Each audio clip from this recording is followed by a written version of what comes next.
বিশ্বনাথ চক্রবর্তীপাদ তার গ্রন্থ শ্রীকৃষ্ণ ভাবনামৃত এই গ্রন্থে ভগবানের অষ্টকালীন লীলার বর্ণন করেছে।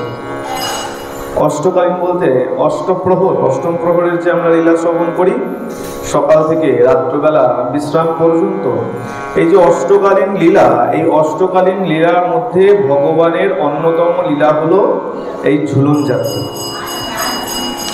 এবার এই অষ্টকালীন লীলার মধ্যে একটা নির্দিষ্ট সময়কে ধরে দেওয়া হয়েছে। এই ঝুলন কোন সময়ের? এই ঝুলন হলো মধ্যাহ্নের দ্বীপ্রহরের লীলা। শ্রীজীব গোস্বামীপাদ খুব সুন্দর কলম দিচ্ছেন। আচ্ছা, এখানে ঝুলনের লীলা এক এক আচার্য এক এক বৈষ্ণবের ভাবধারায় আস্বাদনে একটু ভিন্ন ভিন্ন তারতম্য আছে। কেন? এটা হলো দৈনিক লীলা, ভগবানের নিত্য লীলা। নিত্য মানে যেগুলো রোজ হয়, যে লীলা ভগবান রোজ করে চলেছেন তাকে বলা হয় নিত্য লীলা। আর এই ঝুলন এটাও হলো ভগবানের নিত্য লীলা, মানে ভগবান রোজ করছেন। এখন প্রশ্ন হতে পারে, ভগবান যদি রোজ নিত্য লীলা করছেন ঝুলন, তাহলে আমরা এই নির্দিষ্ট দিনে কেন পালন করি? গতকাল থেকে আরম্ভ করেছি, শ্রাবণ মাস শুক্লপক্ষের একাদশী, গত দিনের যে একাদশী ছিল তার নাম ছিল পবিত্র রূপিণী একাদশী। এই একাদশীর দিন থেকে আরম্ভ করে পূর্ণিমা পর্যন্ত আমরা এই ঝুলন পালন করব।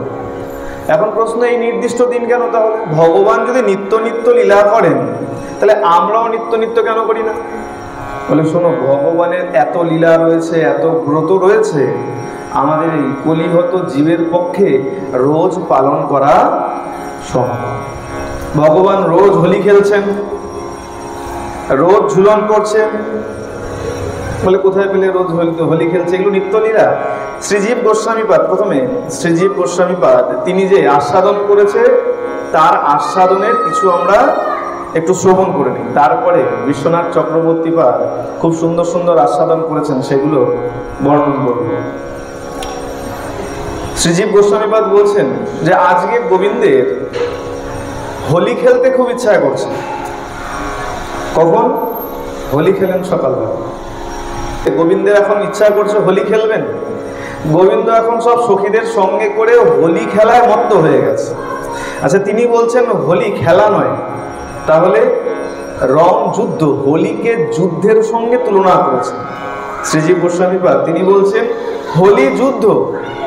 প্রশ্ন করেছে গোস্বামীপাদ, আপনি যুদ্ধ কেন বললেন?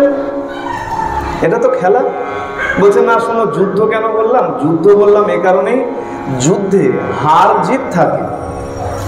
যুদ্ধে এক পক্ষ পরাস্ত হয় আর এক পক্ষ জয়ী হয়।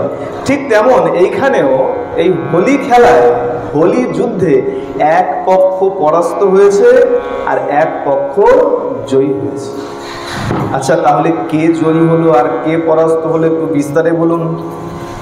শ্রীজীব গোস্বামীপাদ বলছে, শুনুন, এই যখন রং খেলা, এই হোলি যুদ্ধ আরম্ভ হয়েছে, একদিকে গোবিন্দ একা আর অপরদিকে সমস্ত সখীরা রং নিয়ে যখন উদ্যত হয়েছে রং মাখাবেন করে, আর এমন খেলা চলেছে, এক পর্যায়ে গিয়ে শ্যাম সুন্দর পরাস্ত হয়ে গেছে।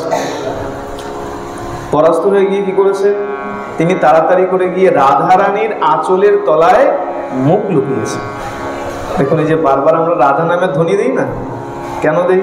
আজকে গোবিন্দ রং খেলায় পরাস্ত হয়ে ছুটে গিয়ে রাধারানীর আঁচলের তলায় নিজের মুখ লুকিয়েছে, হেরে গেছে। আর সখীরা কি বলছে?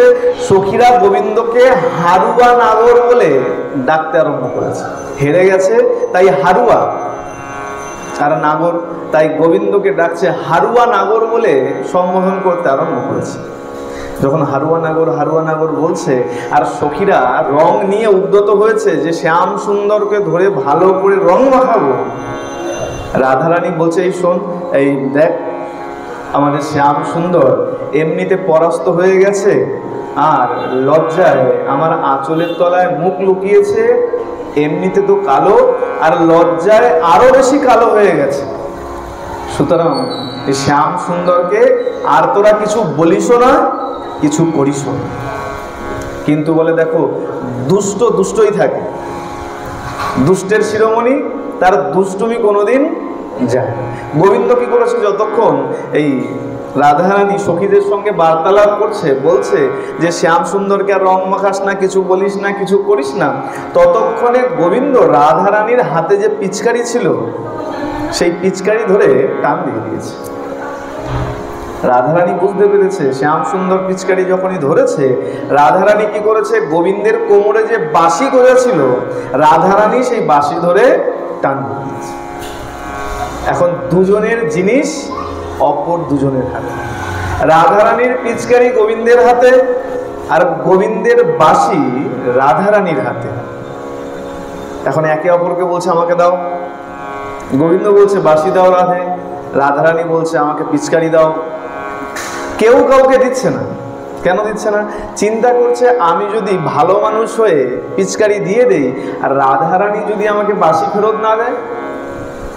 রাধারানী চিন্তা করছে আমি যদি ভালো মানুষ হয়ে বাঁশি ফেরত দিয়ে দেই আর গোবিন্দ যদি আমাকে পিচকারি ফেরত না দেয়, এখন কি করা যাবে? বলে বেশ তাহলে চুক্তি হোক। কি চুক্তি? বলে হাতে হাতে দেওয়া নেওয়া হয়, এক হাতে দেব আর এক হাতে দেব। বলে বেশ তাহলে হাতে হাতে দিতে গেলে তো মুখোমুখি দাঁড়াতে হবে, হাতে হাতে দিতে গেলে সামনাসামনি দাঁড়াতে হবে। সখীরা বলছে বেশ শ্যাম সুন্দর এক কাজ করো, আমাদের রাধারানীর সামনে মুখোমুখি এসে দাঁড়াও আর হাতে হাতে অদল বদল করে নাও। তুমি তোমার বাঁশি নিয়ে নাও আর আমাদের রাধের পিচকারি রাধারানীকে ফেরত দিয়ে দাও। বলে বেশ তাই হবে। যখনই মুখোমুখি দাঁড়িয়েছে আর গোবিন্দ যখনই পিচকারি রাধারানীর হাতে ফেরত দিয়েছে, রাধারানী যখন বংশী গোবিন্দের হাতে ফেরত দিয়েছে, ইতিমধ্যে আমার শ্যাম সুন্দর কি করেছে, খেলা বনের মধ্যে চলছে। গোবিন্দ কি করেছে, কুন্দলতা, ললিতা, বিশাখা আরো যারা যারা সখীরা ছিল তাদেরকে ইশারা করে দিয়েছে। কি ইশারা? এমন কিছু ইশারা করেছে, সখীরা কি করেছে, তাড়াতাড়ি ওই বদলা বদলি দেখতে দেখতে রাধারানীর কটিদেশ কোমর ধরে পাশেই দোলনা ঝুলছিল তার উপরে তুলে বসিয়ে দিয়েছে। আর যখনই সখীরা রাধারানীকে ধরে ওই ঝুলনের উপরে বসিয়ে দিয়েছে, দোলনায় বসিয়ে দিয়েছে, দেখা মাত্র শ্যাম সুন্দর নিজে নিজে আপনি আপ দোলনায় উঠে বসে গেছে। এই যখনই দুজনে বসে গেছে, আজকে সখীরা সবাই দৌড়ি দেওয়া হয়েছে। প্রেম সে বলো। এটা গেল শ্রীজীব গোস্বামীপাদের আস্বাদন। গোস্বামীপাদ তারা অন্তরে ভগবানের ঝুলন কেমন দর্শন করছে, এটা গেল শ্রীজীব গোস্বামীপাদের আস্বাদনের ঝুলন লীলা।